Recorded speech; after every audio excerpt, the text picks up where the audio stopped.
Let's graph the following conic section. For a hyperbola, we'll list the foci and we'll also name the asymptotes.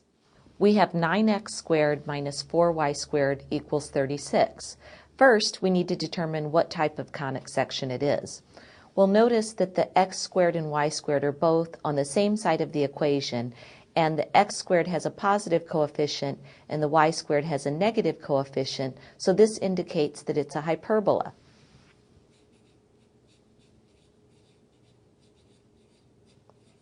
Now we want to get the hyperbola in standard form, so we need a 1 on the right-hand side, and we'll divide each term on both sides by 36. Now we have x squared over 4 minus y squared over 9 is equal to 1. This is in standard form because it's of the form x squared over a squared minus y squared over b squared is equal to 1. We can see that the a squared is equal to 4. So that means that a is equal to 2, and also b squared equals 9, so that b is equal to 3. We can also see that the center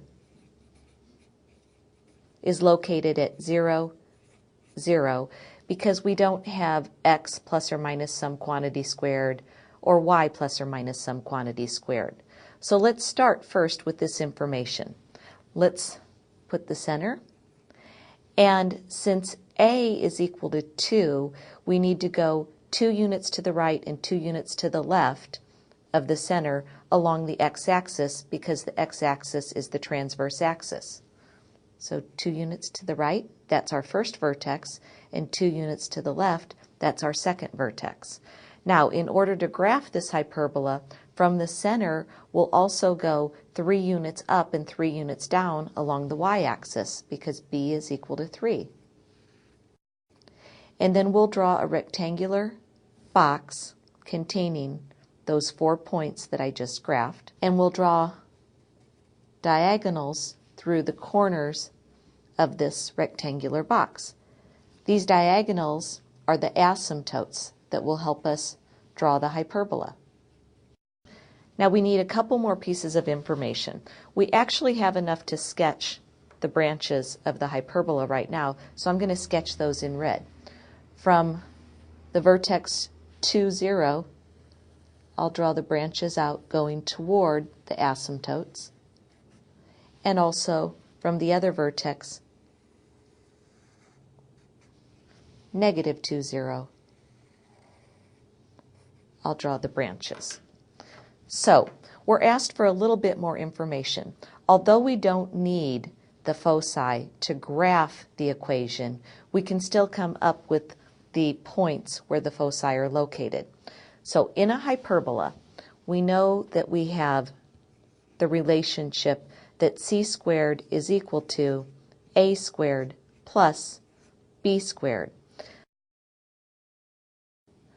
So we have c squared is equal to a squared, which is 4, plus b squared, which is 9. So c squared is equal to 13.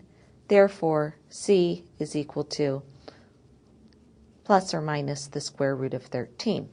So each focus is also located on this transverse axis.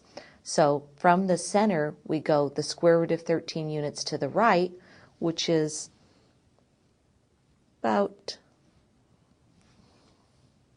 the coordinates of the first focus would be the square root of 13, 0. That's one focus. And the other one would be negative square root of 13, 0.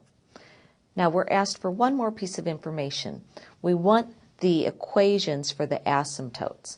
So we have asymptotes that are of the form y equals plus or minus b over a times x. We always use these equations for asymptotes, y equals plus or minus b over ax, when our x squared term has a positive coefficient. In other words, when the branches of the hyperbola cross through the x-axis, this is the equation that we use. So in our case, we have y is equal to plus or minus b, which is 3, over a, which is 2x. So I'm going to highlight the information that we have. Y is equal to plus or minus 3 over 2x are the equations for the two asymptotes, these two diagonals that I drew through here.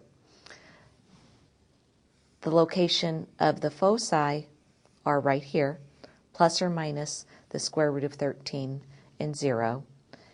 The vertex is located at 2, 0, and the other vertex is at negative 2, 0.